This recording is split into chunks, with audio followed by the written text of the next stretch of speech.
Alors, Obsession. Qu'est-ce que ça donne ce jeu? Et ben, c'est ce qu'on va voir tout de suite. Unboxing en direct. Alors, j'ai fait une vidéo dans ma vie d'unboxing. C'était sur un jeu que j'attendais beaucoup aussi. Qui s'appelait... comment il s'appelait déjà? Encyclopédia. Alors ici, on a quand même une belle boîte. Hein. Je veux dire, le jeu, il pèse son poids. Je pense qu'à vue de nez comme ça, je dirais qu'il fait bien dans les... Oh là là, ouais, 2,128 kg là. C'est la promesse d'un matériel abondant et on espère qualitatif. Alors, qu'est-ce qu'on va trouver là-dedans? Donc, obsession, orgueil, intrigues et préjugés dans l'Angleterre victorienne, un jeu de Dan Hagen. Je n'ai pas la moindre idée de ce que signifie cette espèce de 2.3 E sous une couronne. Bon. Alors, c'est un jeu, je pense que ça signifie ça, que l'éditeur s'appelle Kayenta Games, qu'il a été localisé chez nous par Super Meeple. Je commence à prendre le jargon. C'est pour 1 à 4 joueurs, 30 minutes par joueur. Alors ça, j'y crois pas une seconde. Et pour des enfants de 14 ans et plus. Moi, je suis un enfant qui a largement atteint la quarantaine. Et ben, je suis quand même content de continuer à jouer. Alors, what do we have, my dear, in the box? Des règles du jeu. Bon point de départ. Alors, je tourne tout de suite. Bon, il y a 16 pages, c'est pas tant que ça. Après, il faut voir un peu la densité de la chose. Hein. Bon, il va y avoir de la lecture. Il va y avoir de la lecture, mais ça, pour un jeu expert, on s'y attend. Hein. Je sais pas ce que j'ai... Oh. Ah ouais, carrément, on nous met un camembert. Répartition des points de victoire. Basé sur 48 parties, voir l'entrée du glossaire, page 24. Bon. Donc les mecs ont fait des stats sur les parties qu'ils ont jouées pour nous dire quelles sont les stratégies et les points du jeu qui apportent le plus de points de victoire. Ok, bon, bah écoute, une petite lecture de publication scientifique à l'intérieur d'une règle de jeu de société, ma foi, pourquoi pas. Hein, je vais peut-être la présenter à quelques épidémiologistes que je connais pour voir ce qu'ils en pensent un peu là, de leur travail statistique. Bon. Ok, des règles du jeu, va falloir lire tout ça, le digérer, bah écoutez... ce sera fait. Bon, puis on doit pouvoir trouver des vidéos en plus de gens qui expliquent les règles. Alors, le glossaire, oui, parce que apparemment, il y a certains mots des règles, bon, j'ai commencé à regarder sur Internet, qui apparaissent en bleu dans les règles. Viens là, les règles. Voilà, bah, c'est ce qu'il raconte ici. Hein. Chaque terme en bleu dans ce livret possède une entrée dans le glossaire. Parce que pour, et ça, je trouve que c'est à souligner quand même, pour nous immerger vraiment au maximum dans l'ambiance du jeu, les auteurs ont accompagné la règle et chaque élément du jeu d'un glossaire qui va nous expliquer eh ben, non seulement ce que sont les éléments de jeu qu'on a, mais par exemple ce qu'est un majordome, comment s'organisait la valtaille, hein, dans l'aristocratie anglaise au 19e siècle, comment les choses étaient organisées. Enfin, c'est ce que j'imagine, c'est ce que j'attends de ce glossaire. C'est peut-être pas ça du tout. Il faudra que je le regarde. Non, a priori, c'est un complément des règles. Alors, c'est pas ça du tout. Ah oui, alors c'est un passage plus détaillé sur chaque point des règles. En fait, je pense que c'est indispensable à lire si on veut comprendre un peu comment se déroule le jeu. Oui, puisque là, après, on nous parle ensuite des modes de jeu, mode long, mode standard. Donc là, rien à voir avec l'organisation de la vie au 19e siècle. Hein. Oui, sac de brossage. Ok.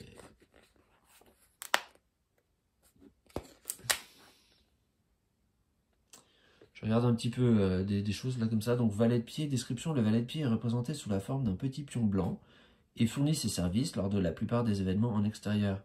S'il a été formé dans la salle de brossage, le valet de pied peut fournir ses services en tant que valet de chambre de secours. Contenu thématique. Ah voilà, bon quand même il y en a, c'est ce que j'espère un peu là. Dans ce glossaire, le nom valet de pied provient de la fonction historique de ce domestique masculin qui devait courir à côté de la voiture de son riche maître. Oh. Ce nom s'appliquait également à l'époque victorienne où les valets de pied étaient constamment debout, servant la famille et les invités à table et à l'extérieur, apportant les plats de la cuisine à la salle à manger, annonçant les visiteurs, transportant du charbon, remontant les horloges, s'occupant des lampes et accomplissant plus généralement une grande variété de tâches nécessaires au bon fonctionnement d'un domaine. Étant en contact direct avec les invités, les valets de pied devaient être présentables et étaient souvent choisis pour leur taille et leur apparence. Voilà, donc quelques éléments historiques, je pense, qui vont accompagner eh bien, tout ce qu'on va pouvoir croiser dans le jeu. Ça, je trouve que c'est vachement bien comme initiative. Cultiver un peu les gens, ça peut pas faire de mal. Et puis, c'est vrai que d'un point de vue de l'immersion et donc de l'échelle de profitabilité du jeu, de ce qu'on va pouvoir en sortir, ça ne fait que renforcer l'expérience. Alors, qu'est-ce qu'on a ici? Obsession. Ouais, on a des feuilles de score. Il n'y en a pas énormément. Hein. Je ne sais pas s'il prévoit qu'on en ait rapidement marre de ce jeu, mais il n'y a pas. Je pense qu'il y a peut-être une vingtaine de feuilles de score là. Bon. Après, si les parties font 10 heures à chaque fois, ça peut se comprendre. Alors, on a plein de boîtes là. Des boîtes vides. Alors, attendez, je repose un peu la caméra. Ouais, des boîtes en carton vide. Alors, elles sont jolies, hein.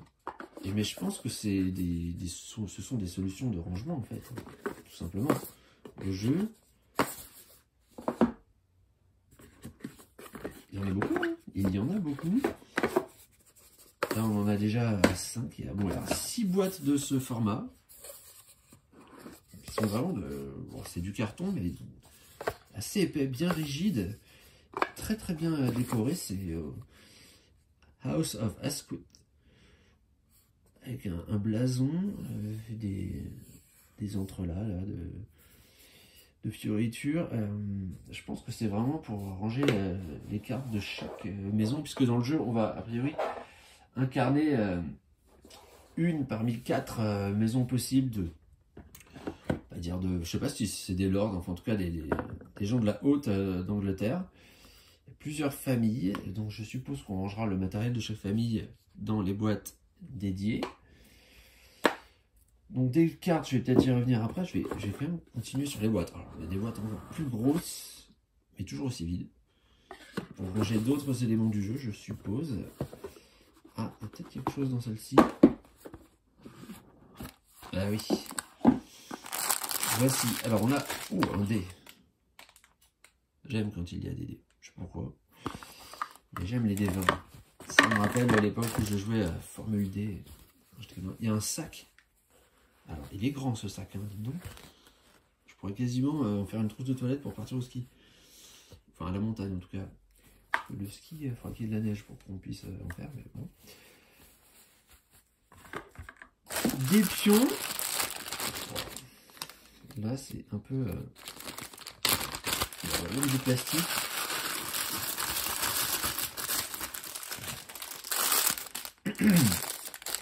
C'était ce qu'on voyait, eux c'est des valets de pied si j'ai bien retenu. Bon là c'est des pions qui représentent je pense tout le personnel qu'on peut avoir à disposition dans nos équipes de domestiques.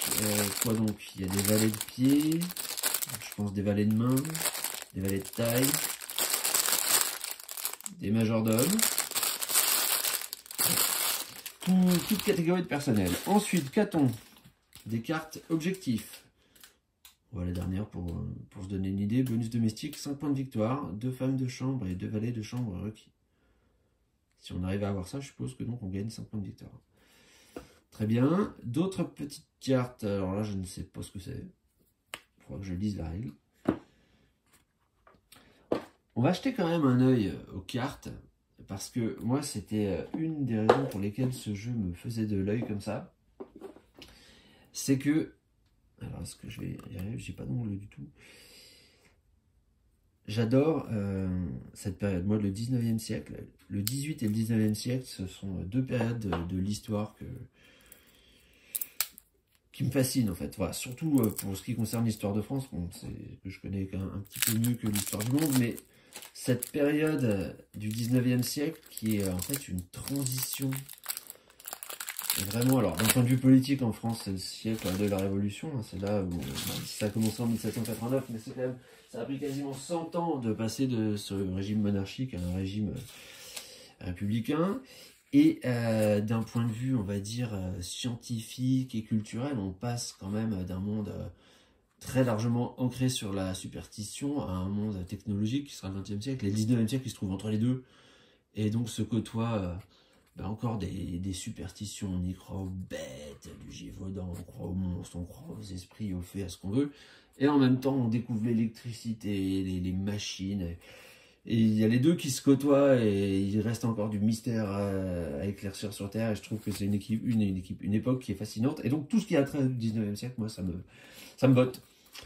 Et donc, en particulier, j'adore voir le look des gens de l'époque. Vraiment, j'ai l'impression on attache une très très grande importance à soigner son apparence, en tout cas dans les hautes sphères. Ce qui allait, je pense, avec une idée, une très haute estime de soi et une très haute valeur qu'on accordait à l'amour-propre, en fait, à l'honneur. On sait hein, qu'à l'époque, l'honneur, c'était quelque chose de très important et ça passait, entre autres, par ce soin qu'on mettait à ne pas se négliger un aspect physique. Donc voilà. Les cartes, elles sont vraiment spéciales. Je pense que c'est des vraies photos. Je ne sais pas comment ils ont fait ça. Est-ce que c'est des photographies de gens qui ont réellement existé, ça, qu'ils ont retrouvé en faisant des brocantes? Je sais pas. Est-ce que c'est des acteurs qu'ils ont... Ça ferait beaucoup. Hein. Engager autant d'acteurs ouais, pour faire un jeu, ça me paraît beaucoup. Bon, là, c'est peut-être pas une photo, ça, on dirait un dessin. C'est peut-être des... Je sais pas, franchement, je sais pas. Ce serait intéressant de regarder comment ils ont fait ça. Bon, en tout cas, les cartes, elles sont bon, déjà de facture agréable. Alors, j'ai l'impression que c'est des formats un peu bâtards, là. C'est avec les sleeves que je vous présentais l'autre jour, ça n'ira pas. Elles sont très étroites, en fait. La hauteur, ça a l'air d'être un peu standard, mais là, la largeur, c'est plus court. Hein. En tout cas... Oh, un chat même, bah dites donc. Tu m'as pas l'air d'être un chat du 19e siècle, toi. T'as plutôt le look d'un 21e, mais bon. Ouais, donc les cartes de très bonne qualité, au toucher, en robustesse, j'ai l'impression que, voilà, on est sur du... je connais pas les termes, mais quelque chose de comme du plastique tressé un peu, ça a l'air d'être résistant, en tout cas c'est très souple, très agréable en main, je pense que c'est pas nécessaire de le sliver. Ensuite, on a un certain nombre de plateaux de jeux dont je ne pourrais pas vous parler pour le moment parce que je ne sais pas à quoi ils correspondent. En tout cas, c'est encore du beau matériel. Là, on est sur du carton bien épais, vous voyez. À la surface, on voit que c'est tressé. Hein, ça fait, on voit des trames dans ce sens-là et dans ce sens-là. Idem pour celui-ci. Enfin, ceux-ci d'ailleurs. Donc, apparemment, vous voyez, c'est des plateaux qui correspondent à la famille qu'on choisit de jouer. J'ai très rapidement commencé à survoler les règles là, sur le site de Super Meeple là, hier. Donc a priori, quand on commence à jouer, on choisit une famille parmi les 4 là, donc les York, les Asquith, les... Oh, qu'est-ce qu'il écrit là? Bon, j'arrive pas, pour moi c'est pas lisible ça. Ponsonby, ouais, bon. Et les Cavendish. Bon, et chacun a un petit bonus de départ différent. Voilà. Et donc ils ont chacun leur plateau qui va bien, d'accord. Qu'a-t-on encore après? Donc ça, je pense que c'est un peu le plateau central qui... Il y a 2 plateaux centraux d'ailleurs, le deuxième en dessous, qui montrent l'évolution du jeu sur sur une piste de temps, avec certains événements qui vont se dérouler à certains moments du jeu. Très bien, donc ça fait plaisir. Souvent, je ne sais pas si vous avez remarqué, quand vous prenez un jeu, même neuf, ah ouais, il est double face, hein. Ah ouais, mode long, mode standard, d'accord. Il y a plusieurs, enfin je ne sais pas si on a vu mode standard. Mode long, donc ok, plateau recto verso pour différents modes de jeu. Je vous disais, ouais, souvent quand on achète des jeux, enfin moi ça m'est arrivé plusieurs fois, même neuf, quand vous ouvrez la boîte et que vous trouvez le plateau, bah, il est déjà un peu gondolé. Là, c'est pas le cas. Alors il paraît que le gondolement du carton, c'est lié à une absorption d'humidité par ce carton. Bon, peut-être que là, il est resté bien au sec tout le temps. Et c'est pour ça que normalement, on trouve toujours dans les boîtes... ces espèces de petits sachets cristaux de silicate là pour justement absorber l'humidité. Bon, ben là j'en vois pas. Et pourtant c'est les plateaux les moins gondolés que j'ai vus depuis longtemps. Donc peut-être qu'il va falloir se poser des questions sur l'efficacité des petits sachets de silicate. Et alors on a encore un autre plateau, alors réserve du marché de construction. Emplacement pour mettre des cartes invitées. Là, on va mettre les domestiques qu'on peut embaucher. Les cartes objectifs, je pense que c'est ce qu'on a vu tout à l'heure, avec 3 points de victoire si on a tel ou tel domestique. Et là, je sais qu'on va mettre plein de petites tuiles par ordre. Alors, les tuiles, chaque tuile a un numéro, et plus la tuile est puissante, plus le numéro est élevé. Et donc, dans le jeu, je sais que dans ce sac-là, on va venir mettre des tuiles qu'on va piocher et qu'on répartira donc par ordre croissant sur cette piste ici, là, qui va de 300 livres à 800 livres. Et donc, comme c'est rangé par ordre croissant et que l'efficacité, la puissance des tuiles va aussi par ordre croissant, bah, on voit que quand elles sont sur le marché, plus elles seront puissantes, plus elles coûteront cher à acheter. C'est ce que je comprends là en voyant ça. Et bon, bah, suivant le tirage, peut-être que de temps en temps, si on prend que des super tuiles, on pourra en trouver déjà des très bonnes à pas cher, un peu comme sur le marché du jeu d'occasion dont je parlais un peu plus tôt dans une autre vidéo. Et ensuite, alors là on a le petit plaisir du joueur qui s'achète un nouveau jeu, c'est des planches à dépuncher. Donc voilà, on a là c'est ce que je vous disais, des bâtiments donc on peut construire. Donc là, un conservatoire à pignon. Alors attendez, un conservatoire à pignon, d'accord, je sais pas du tout à quoi ça sert. Le lexique là me sera bien utile. Je ne sais pas s'il y a des pignons comme dans Pignon sur rue ou si c'est un endroit où on stocke des pignons de pain. Oh là, ça commence déjà à se détacher. Alors, bon, ok, promenade dans l'intérieur, il faut 3 ladies. Bon, je sais pas trop ce que ça signifie, mais voilà, voici un type de bâtiment qu'on va pouvoir acquérir pour améliorer notre domaine. Bon, il y en a plein d'autres. Les tuiles sont... Non, ça commence déjà à se défaire. Hein. Ça n'attend que ça. Ce jeu n'attend qu'une chose, c'est d'être joué. Et ben écoute, je vais pas tarder à lui faire plaisir, je pense. Donc voilà, les tuiles, elles sont assez grandes quand même, les tuiles bâtiment là. Je pense on est bien à quoi? C'est 5 sur 5 à 11 cm. Carton très rigide, vraiment de la bonne qualité. Hein. Est-ce qu'elles sont recto verso elles aussi? Oui, elles sont recto verso. Il n'y a pas la même chose qui est écrite là. Débat politique. Alors ça c'est marrant. Ouais, c'est pour ça que ce jeu avait une thématique, je trouvais, qui était quand même assez rigolote. Vous voyez, vous allez améliorer votre domaine, par exemple, en lui construisant une bibliothèque nord. Bon, très bien. Et qu'est-ce qu'on peut faire dans une bibliothèque nord? On va pouvoir organiser certains événements, on va pouvoir faire un débat politique, si on veut. Bon, je pense que ça va être assez à droite. Hein. Dans l'Angleterre victorienne, à mon avis, comptez pas trop sur Mélenchon, il n'est pas invité. Hein. Et bon, peut-être que c'est pas plus mal. Et non, pas de politique, pas de politique. Et bon là, il faudra inviter 4 gentlemen. Et si on est sur l'autre face, on peut parler de l'actualité des colonies. Oula, débat qui promet d'être casse-gueule. Voilà. Là, il faudra 5 invités. Et est-ce que ça rapporte plus de points? Ah bah oui, il a 0. Je sais pas si c'est les points de victoire. Et là, 4. Ah ouais, donc, bon, j'ai pas lu les règles, hein, donc je vois pas trop comment ça marche pour l'instant, mais oui, ça sert à rien de l'acheter si c'est pour faire 0 points de victoire. Il faut absolument le mettre sur cette face-là. Sûrement plus difficile, bon, je ne sais pas. Voilà, bon, encore que Mélenchon, il doit être intéressant, hein, c'est un très bon tribun, il peut certainement avoir la conversation. C'est juste qu'il est un peu pénible hein, quand même par moment, il faut reconnaître. Ensuite, toujours des tuiles. Alors là, c'est le quartier des domestiques, la grange. Alors, je sais pas à quoi correspondent les couleurs. On a vu passer des rouges, des marrons, on voulait des bleus. Bon, je pense que ça va avec ce qu'on a vu ici. Ah bah si, tiens, regardez. Hop.